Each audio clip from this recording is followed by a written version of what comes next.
Halo, nama saya Luciano Progundalu dari Fakultas Kesehatan jurusan D3 Rekam Medis Universitas Dian Nuswantoro.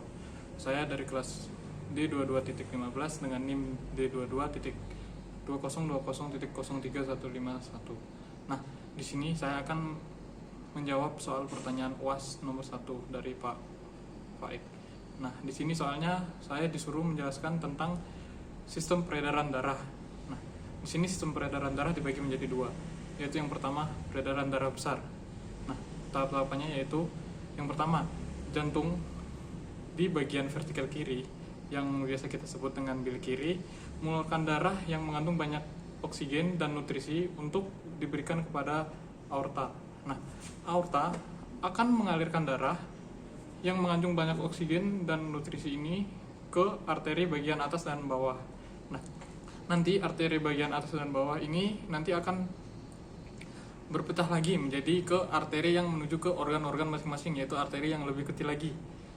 Yang di atas itu seperti contohnya dari arteri yang besar itu menuju ke arteri yang menuju ke paru-paru atau menuju ke otak atau menuju ke mata. Nah, kemudian yang ke bawah juga sama saja.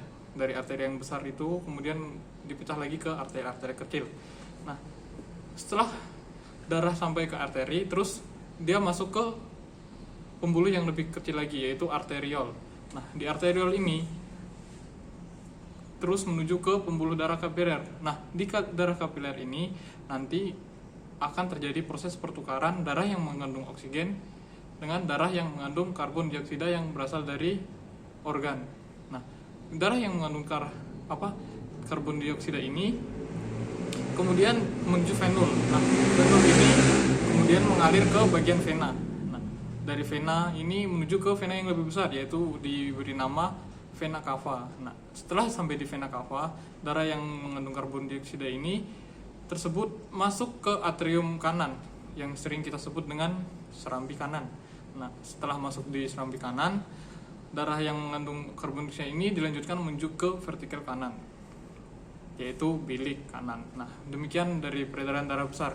Nah, dari bilik kanan ini nanti dilanjutkan ke peredaran darah kecil. Nah, selanjutnya yaitu peredaran darah kecil. Dari peredaran darah kecil, pertama kita dari jantung bagian vertikal kanan mengeluarkan darah yang mengandung banyak karbon dioksida tersebut melewati arteri pulmonal. Nah, di arteri pulmonal ini setelah sampai di paru-paru, arteri pulmonal ini kemudian menuju ke arteriol.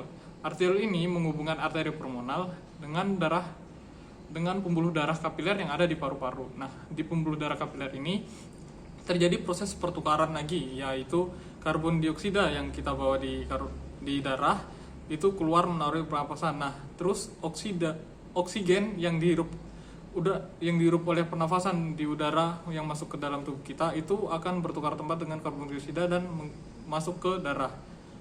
Nah, jadi karbon dioksida keluar dari tubuh, kemudian darah masuk ke tubuh, masuk ke oksigen yang masuk ke tubuh, kemudian masuk ke darah.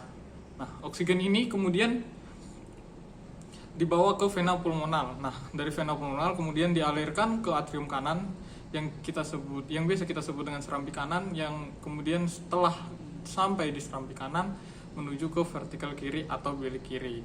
Nah, kemudian dari vertikal kiri tersebut kembali lagi ke peredaran darah besar. Nah, jadi peredaran darah besar dan peredaran darah kecil itu bersangkutan. Dari peredaran darah besar kemudian menjadi peredaran darah kecil, begitu juga seterusnya.